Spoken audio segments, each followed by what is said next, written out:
Ani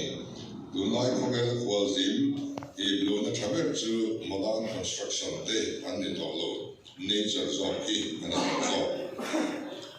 rambo cho cha tak tak le nungcha monom tak tak te chu zoram hian kan nei ve to thi kan ban pha o thil anni lo ani na ta ka chuan erama hian chu nature thil te chu kenia in an lo chen so to zo ka keni ani kual te kan ni Ami kuatin kan sim rot di kan itaver mai kan kapa kan oka luyami tenaturin kan fraya dulong mai kan soi saa wen thengin chu nung chang duong lo tak chu sim le thei lo tam tak kan lo mani ka soi tong khan mason na to te hian kong tam takin environment chu anek nge ya mason zel momok kan ya wangin eng masina kan ram point atuar ve bokang Ani na taka chuan kan ram chiat vek na khop mason na thok soi tur kan na nei me lo ni ma sala mason na wang po ni chom lo ngai sam na wanga ram kan se tin zo ki en liam are me ngani ram kan ti ka masa ni kum masa e mo mai po khan kan ram kan te chu ring point kan thel thei to wa Indian Air Force helicopter air kan roi ani kha Dunma dewa kanin suat chinna kasikle sa no tak tekha an bozo taknia bolta Voina suat chalak kalune eva fura ahunar wa tui kanule mai theiluwa alo then ve ken ro mon alo thenga kan luite kadia pukta kan thlai mai ni lovin kan ran gole machine chunin min lak saka machine sian khorel siat na man-made disaster kan tolo mo mai ani Kasi at yung kung mga kasuan so tinilo niin ay kansong kapchin o kop kantang tayo kapsel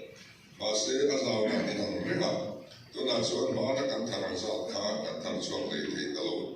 Beso na nang naptur de kasuang lo Paatan takin alaw lo di kasungin lo kan nilo tayo suang silo pa nungkwa RSM ani Ang santa kanan soi tak te lokin sanger chu kan ram achereo na sa tofa ani asan dia ber pakatsu ram tang yani ei zon na ma kan mo wanga kan ha ni chu en po ani ya film for lo awanga kan ti kan pero chu en dia har em ani anun ne na in zo bi kan fir wangin kan bi le pu le po khan ram ti kan ya lawe em china Lo an ha lo quên mê nam thật các cái siala à chỗ là đi chuan mê lu khai an ha la ram hi an lo de em chi cái đi chăm thar phình so mai hian kan phak ta lo le mai với là chăm chuan so phạt hian ngày to thar kan de lai ta kal pung tharin min tin hian kal don te en ram mo te hi siam thar le thei an ya wangin ram min betu pathian friend chumin siam thar hian tu me don te Khavel mundanga po michatem lai den rammo asian thang le ha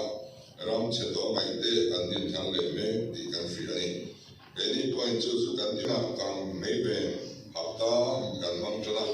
kan thu pui po tha pui thoin kan me chu ko re be ngam bu yani mitini mani zona tha pui I thong bu kumina lo han tur som som te po